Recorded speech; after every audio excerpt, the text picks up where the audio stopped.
Hey guys, did you know I have merch available for sale? Go check some of it out at my Fourth Wall store, or just look down below. So, Forging Hephaestus, this was a Patreon request, and I went into it 100% blind. Like, I straight up didn't even read the summary on the back before I started reading, and I was expecting it to be some sort of urban fantasy story, right? Like something about people who get power from the old Greek gods or something.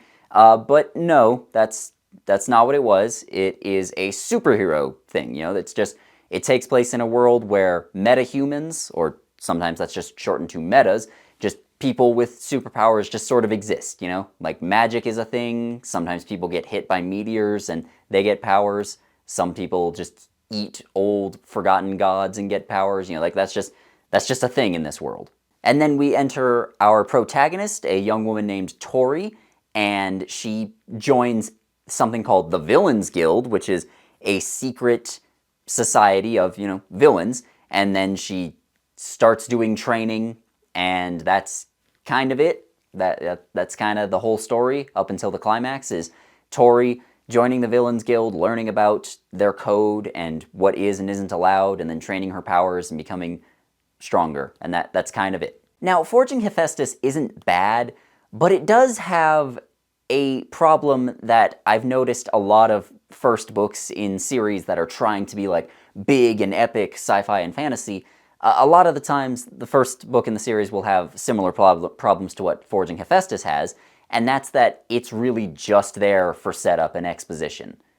Like, it feels like, after finishing Forging Hephaestus, it feels like the author just dumped a bunch of Legos in front of me and then looked at me and said, "Don't worry, man, I'm going to assemble these and it's going to look really, really cool when they're assembled," but that's not how it's supposed to work. Like, it's supposed to, I guess if we're using the Legos metaphor, it's supposed to be they're assembling it and we see part of it, but we don't see the entire finished product until we've read the whole series. Other than Tori's training, there really isn't much of a through line here. There isn't that much of a plot up until, again, the climax. And we'll talk about that more in the spoiler section, but there really isn't much here other than exposition. And I'll be honest, a lot of that exposition is not well delivered. It is delivered in an extremely clumsy and, dare I say, stupid manner. Like, there are several points where characters are talking and one of them says, "As you know," and then lists off something that the other person already knows. But that's a sign of bad writing, because if they already know it, then why are they saying it out loud? Oh, okay, it's just for the frickin' audience. As everyone knows. As you know. As you all know. As you may know. As you may know. As you know. As you know, I conducted a raid on the Great Library. I'll be honest, if I wanted to read something about superheroes just endlessly training and practicing with there being hints of some greater threat on the horizon somewhere, I would just read My Hero Academia again. And I don't want to read My Hero Academia again. That series started off pretty strong, but it got old after a while. Forging Hephaestus is much like My Hero Academia in that, again, it's mostly just training and practice for a long, long time, and there are a few moments of genuine, I don't know if I want to say tension, but there are moments where there's actual stakes to what's going on. Like, there's a part where some people try to rob an office building and people get taken hostage and Tori has to deal with that. Like, yes, there's actual stakes. If she messes up, a lot of bad things can happen. But those moments are few and far between. Not to mention the book is easily 30% longer than it should be. Like, you could cut out so much stuff here and not lose anything important. A physical copy of this is around 600 pages, and the audiobook is over 26 hours long. Like, it really did not need to be that long. It is frickin' obnoxious. And I feel kind of bad going this hard on it, because Forging Hephaestus isn't awful. It's not bad, I guess, but the good parts rarely get a chance to actually shine. It feels like they're all just getting buried beneath all the crap. For example, when Tori joins the Villains Guild and becomes an apprentice, her master is a guy named Ivan. Now, Ivan is actually a retired villain. He was formerly known as Fornax, and he was one of the most powerful metahumans that has ever existed. Like, he is crazy strong, but he faked his own death and is just in retirement now. He's just living a regular life. He's divorced, but he has 2 kids that he's raising. He's a manager at a software company. Like, he's just having a good time. And we don't really get that much of him, though. Like, he's in the book a lot, but we don't really get to see him fight or anything that much. We don't really get to find out about his life as a villain. We find out in very, very broad strokes what he was up to as a villain, but we don't get much of the meaty details that we want to see. We don't. Same with him eventually choosing to no longer be a villain and not exactly be good. He's still in the Villains Guild, but he's retired and doesn't do heists or anything anymore. Like, we get vague, broad ideas about his life and why he's doing all this, but we don't learn that much about him. So it feels like we have this really good, interesting character, and then they just kind of push him into a corner for the majority of the book. And so that's what I mean when I say there's good stuff here, but it just gets buried beneath all this other crap. Now, learning about the Villains Guild and learning about how metahumans operate in this world is kind of neat, you know, because we have the Heroes Guild, which is called the Alliance of Heroic Champions, the AHC, and they are just a Heroes Guild. You know, there's not really any sort of twist or subversion to that. They are a bunch of heroes, and they go around fighting crime, and very occasionally there'll be some sort of big world-threatening threat that they have to go and take care of as well. And there's nothing else to it, really. You know, the AHC seems kind of sterile and corporate in the way it's governed, but they aren't secretly evil or anything. Like, the closest we get to that is that there are a couple of heroes at the AHC who are a bit more extreme in their beliefs. And then, of course, there is the Villains Guild, and they do evil stuff, except not really. You know, they have rules against drawing too much attention to the guild, so, and they also just don't want to let people in who are, like, actual psychopaths and do really gross, despicable stuff. So they mostly just steal stuff and do forbidden research, but they don't do forbidden research on, like, human captives or anything, so they're really not that villainous for a Villains Guild, especially because we learn pretty quickly that having the Villains Guild there helps keep a lid on, well, villainy, you know? Like, there's still some crime, obviously, but once it reaches a certain threshold, the Villains Guild will come in and take it out. Like, if there's a gang of metahumans that are drawing too much attention to them, then they know that's going to bring the AHC's ire down on them, and that's going to damage the rest of them, so they will actually go out of their way to take down these smaller gangs, and they help to take care of world-threatening threats, like really powerful villains and stuff, before they become too much of an issue. So they're actually helping keep the peace in a lot of ways. So they're just not that villainous. Tori and some of the other members of the Villains Guild actually help save innocent bystanders from danger more than once. They do this a couple of times just in this first book, and presumably they'll do it even more in the sequels. So I'm left wondering, why are we pretending that they're villains? You know, this is kind of the opposite of Vigor Mortis, which I don't know why that keeps coming up this year, but it does, where in that book, the main character was a despicable, horrible person, but the book kept trying to convince us that, no, she's actually nice and cool, and she's a hero, and everything. Like, it just couldn't commit to anything. Whereas Forging Hephaestus is showing the heroes be heroes. You know, it's showing Tori and her other friends at the Villains Guild help people and rescue people and save the day and stuff, but then it's trying to convince us, no, they're actually villains because they break the law, and, you know, they're bad. That don't make no sense. And, I mean, I guess this isn't awful. I would prefer this over what crap like Vigor Mortis does, but I really wish they would just commit to it. You know, like, maybe, hypothetically, they could do something where, like, there's multiple heroes guilds, and Tori just doesn't want to join the AHC because, well, like I said, they're very corporate and sterile, so she either just goes off and does her own thing, or she joins a much smaller heroes guild with less resources and stuff. You know, like, I don't know, I'm just spitballing here, but that would be more interesting. Like, if you've ever read Wanted, the graphic novel, you're probably familiar with the movie. The movie has nothing to do with the graphic novel that it's based on, but it's about, you know, James McAvoy getting recruited into a fraternity of assassins by Angelina Jolie, and then they can, like, bend bullets in midair and stuff.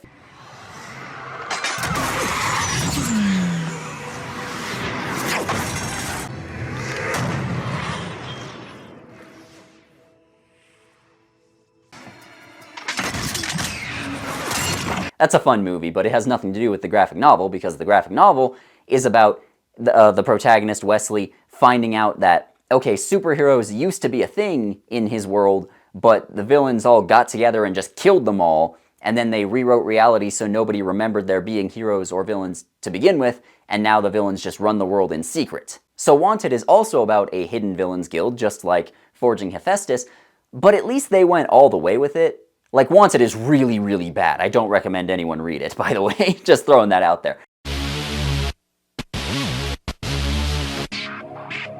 It has tons of pointless murder and rape committed by the protagonist and his friends, but again, at least it's committing there. You know, at least it's going, okay, yeah, they're all awful people. Here's them doing awful things. Like, they actually do feel like a secret society of villains, and the Villains Guild in Forging Hephaestus does not. I also feel really weird about the way that the powers were utilized in this story. And I mean, again, this is a superhero thing, so that should be really important. That's a central tenet of the entire genre. And it's I don't know if I want to say it's bad, but it's handled very strangely here. Because Tori actually has two sets of powers, which I haven't really talked about up until now. She has fire powers, where she can turn her body into flames, so bullets and stuff will pass through her, and she can shoot out fireballs and stuff, and that's really cool. But she only uses those like 20% of the time. The rest of the time, she just is really smart, and so she makes gadgets and stuff. And by the end, she's made like an entire Iron Man suit type deal. And it doesn't really interact with her fire powers that much. So I'm left wondering why the author did both of these. You know, why didn't the author just have her be really smart and make the Iron Man suit? I don't know. I would really rather that the story just focused on one, because that, number one, helps make Tori, the protagonist, feel less overpowered, and number two, I just think that the Iron Man suit, having to make your own stuff, is a little bit more interesting. I think it was Brandon Sanderson who said that the flaws and limitations of powers are more interesting than the powers themselves, and I happen to agree with him on that, because, you know, if again, she has an Iron Man suit, but beyond that she's just a regular person, then there's going to be times where she's a lot more vulnerable. Whereas if she has that and can do tons of crazy stuff, but even if she doesn't have it, she also has her fire powers, well, she's just never truly vulnerable, and so it makes it hard to feel like there's any real tension or stakes when she is, quote, in danger. There's another character in this book who starts off as a normal person, but then he gets video game powers partway through. And by that I mean he can actually pull items and objects out of video games and use them in the real world. So he can pull out like alien guns and stuff and then fire and destroy half a building or something. And this is a cool power, and there's also several limitations on it which make it more interesting. Like, for example, again, he can only pull stuff out of video games. He can't just code his own weapons or something and then use them. It won't work. And also he's a regular person most of the time, and he has to, you know, get to something that can play the video game, like a PC or a console or something, and then turn it on before he can reach in and grab it. And also all his weapons and items are, he has to level them up first. You know, like in some video games you have to upgrade weapons or level them up or something, and if he doesn't do that, then he just gets the crappy default ones. Like, there's a lot of interesting limitations on his powers, which would make for more interesting stories, and I really want to read a book about that guy or someone with powers like that. But instead we get Tori, and Tori just kind of has multiple powers and can do a lot of stuff. And that ties into my final point, which I've touched on a little bit, which is just that the villains are unintimidating and uninteresting. You know, like, fundamentally, a villain is there to be an obstacle for the heroes and prevent them from achieving their goals. Or, sorry, I should say antagonist and protagonist here. So the antagonists are unintimidating and uninteresting.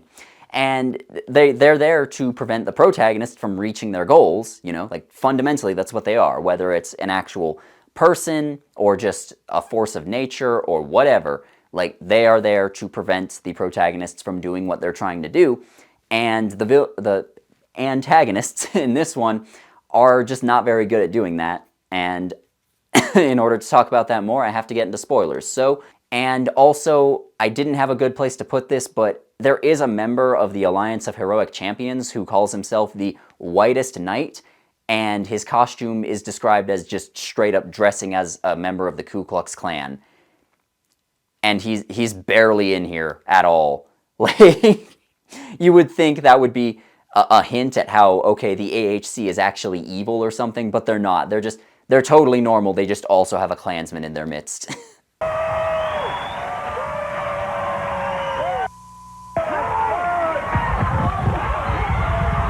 If you're interested in forging Hephaestus, I don't recommend it. It's not bad, but it really ruins all the potential it had, and in order to get to the good stuff, you have to sift through a lot of crap. So I don't recommend forging Hephaestus. I do recommend that you like this video, share it around, comment on it, subscribe to my channel if you haven't already, and go check out my merch on Fourth Wall. That's it. Spoilers. Hey guys, they were out of Snickers.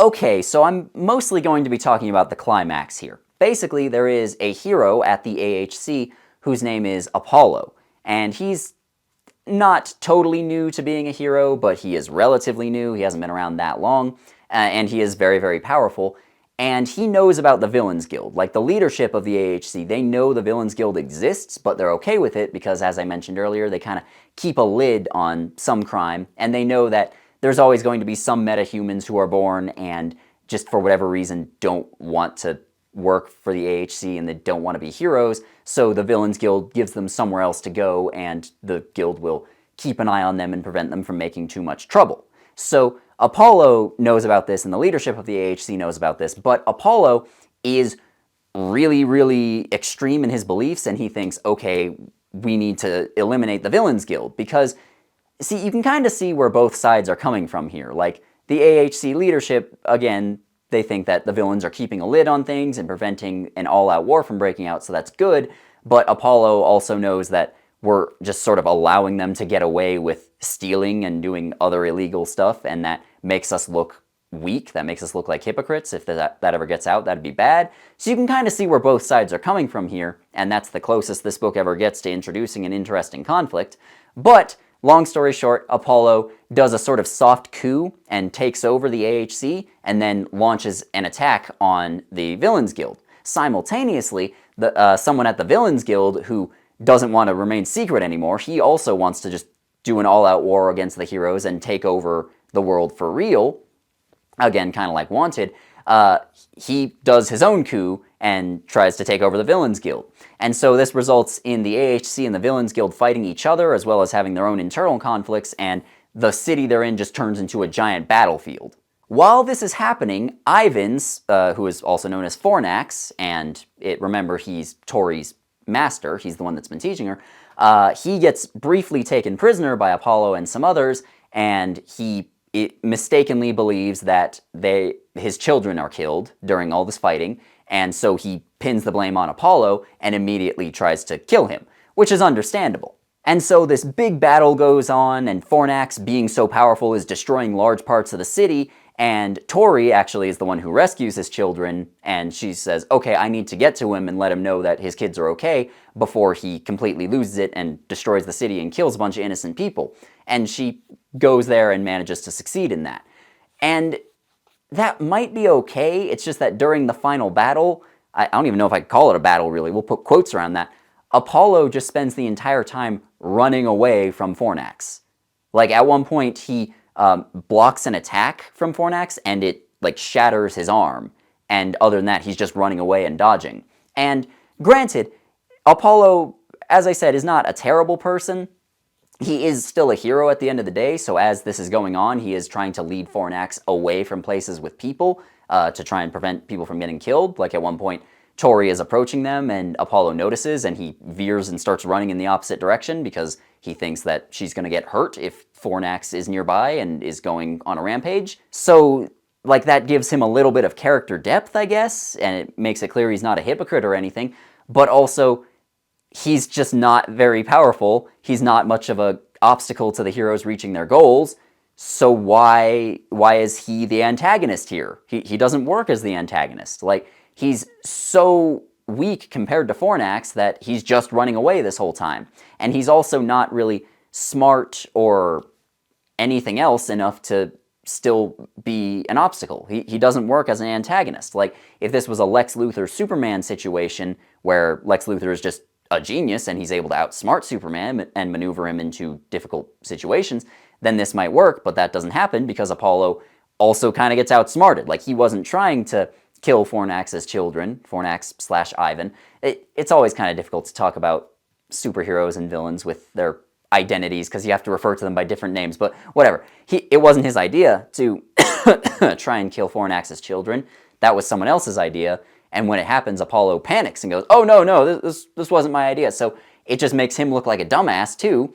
So he just doesn't work as an antagonist on any level. I went on this weird mental tangent while reading where I was thinking, like, okay, this might have been better if Apollo was, like, just obsessed with Fornax and wanted to prove to himself that, yes, I can defeat the strongest villain that has ever existed. You know, if he had spent years specifically training and honing his powers to fight this guy specifically, like he'd been watching old videotapes of him in action and figuring out how he worked and how to counter that, or if his powers were just somehow a thing that Fornax was weak to, even if he was maybe not as powerful as him, like just, you know, something that went on that made it so that he could go toe-to-toe with Fornax, and he was just obsessed with defeating him, and that's why he did this whole thing, maybe that'd be more interesting, and it would work better, but you would have to rewrite a lot of stuff. So yeah, I don't know, man. Forging Hephaestus was just an odd book, and even though the last couple of paragraphs of it are hinting at something really crazy happening in the future, it's a good cliffhanger, I'll give it that, but I'm not really interested in reading more. As I said, it's not terrible, but it's not all that good either, and all the good is hard to find amidst all the bad. So I don't really recommend it to anyone, but I guess it does have something of a fan base. I don't know. So like the video, comment, and subscribe. That's all. Goodbye. Hello. Thank you for watching this far. You see all these names here? These are my patrons. My $10 and up patrons are Arthur D. Gonzalez Martin, Brother Santodes, Carolina Clay, Ikbin Longveilig, Lexi Delorme, Liza Rudakova, Lord Tiebreaker, Michael and Katie Hake, Mr. A5013, Proscriptions of Dwojang, Rovi, PsychXS, Slumbering Jellyfish, Observing Outer Space, Tesla Shark, Toa Michael, Vevictus, and Wesley. Oh, that's a bit of a mouthful. Thanks to all you guys. I couldn't do this without you. If you want to get your name on here, then consider donating. If you don't feel like donating on Patreon, you can also become a channel member. You get access to early videos and one exclusive video per month, and also just my undying gratitude. You're all great. I love you. Have a lovely day. I think this is the part where I'm supposed to say goodbye, but also don't forget to like the video, comment, and subscribe. That's all fun.